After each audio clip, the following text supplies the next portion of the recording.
रिया आज 20 साल की है और ये बात तब की है जब रिया 15 साल की थी।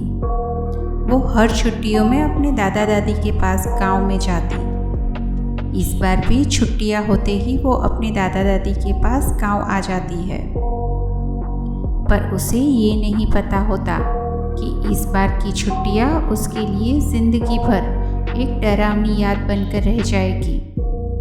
रिया जब गांव पहुंचती है तो उसे देखकर दादा दादी बहुत खुश हो जाते हैं, लेकिन जल्द ही इन खुशियों को ग्रहण लगने वाला होता है।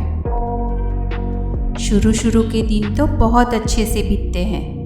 फिर एक दिन वो अपनी सहेलियों के साथ बगीचे में खेल रही थी। खेल में वो एक पेड़ के पीछे जाकर छुप जाती है। तभी उसे वहाँ मिट्टी में एक चमकती हुई चीज़ दिखाई देती है। वो सोचती है कि ये क्या है। ये सोचते हुए वो चमकती हुई चीज़ के पास जाती है और उसे मिट्टी से बाहर निकालती है। अरे, ये तो किसी की पायल है। वो पायल उसे इतनी पसंद आती है कि वो उसे अपने साथ घर ले आती है, लेकिन उसे ये नहीं पता होता कि ये पायल इसकी ज़िंदगी का सबसे भयानक हिस्सा बनने वाली है। घर जाकर रिया वो पायल दादी को दिखाती है, पर पायल देखने के बाद दादी ने जो कहा वो सुनकर रिया डर के मारे कांपने लगती है। दादी उसे बताती है कि वो कोई आम पायल नहीं है, ये किसी आत्मा की पायल है। तुमने इस पायल को अपने साथ लाकर उस आत्मा को तुम्हारे पास आने का रास्ता दिखा दिया है। वो अपनी पायल लेने तुम्हारे पास ज़रूर आएगी। रिया इस बात से डर तो जाती है, पर उसे लगता है कि दादी उसे ऐसे ही डरा रही है, और वो जाकर अपने कमरे में सो जाती है। करीब आधी रात को 3 बजे के आसपास उसे किसी की आवाज़ सुनाई देती है, मेरी पायल मुझे वापस करो। डर के मारे उसकी आंख खुल जाती है। तभी वो देखती है कि उसके बेड के पास कोई औरत बैठी है, जिसकी आंखें एकदम लाल है और एकटक उसे ही देखे जा रही है। रिया चिल्लाते हुए अपनी दादी के पास जाती है, पर उसे कमरे में कहीं भी दादा दादी नजर नहीं आते। तभी उसे वही आवाज़ फिर से आती है और वो डर के मारे बेहोश हो जाती है। सुबह जब उसकी आंख खुलती है तो वो दादी को सारी बात बताती है। दादी सब समझ जाती है और रिया को बताती है कि ये सब उसी आत्मा का किया हुआ है। पायल को उसी जगह वापस रखना होगा, वरना वो यहाँ से नहीं जाएगी। रिया कहती है, तो फिर चलो दादी, अभी वो पायल रख कर आते हैं।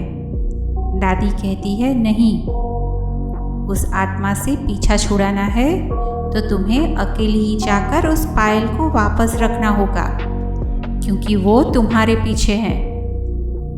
रिया हिम्मत करके जाने के लिए तैयार हो जाती है, पर दादी उससे कहती है कि ये इतना आसान नहीं है। दादी रिया के हाथ में मंत्रों से बना हुआ एक तावीज़ बांध देती है। दादी रिया को ये भी बताती है कि पायल रखते समय तुम्हें कितनी भी आवाज़ आए, तुम्हें उन्हें नज़रअंदाज करना है और पायल रखकर सीधा घर आना है। अब जब रिया पायल रखने के लिए बगीचे की तरफ निकलती है तो थोड़ी ही दूर पर उसे लगता है कि कोई उसे बुला रहा है। रिया को वो आवाज़ कुछ जानी पहचानी लगती है। अरे, ये तो मम्मी की आवाज़ है। जैसे ही वो पीछे देखने वाली थी, उसे दादी की बात याद आ गई कि चाहे कुछ भी हो जाए, पीछे मुड़कर मत देखना। चलते चलते वो उसी पेड़ के पास पहुंच जाती है। तभी उसे महसूस होता है कि उसके पीछे कोई खड़ा है।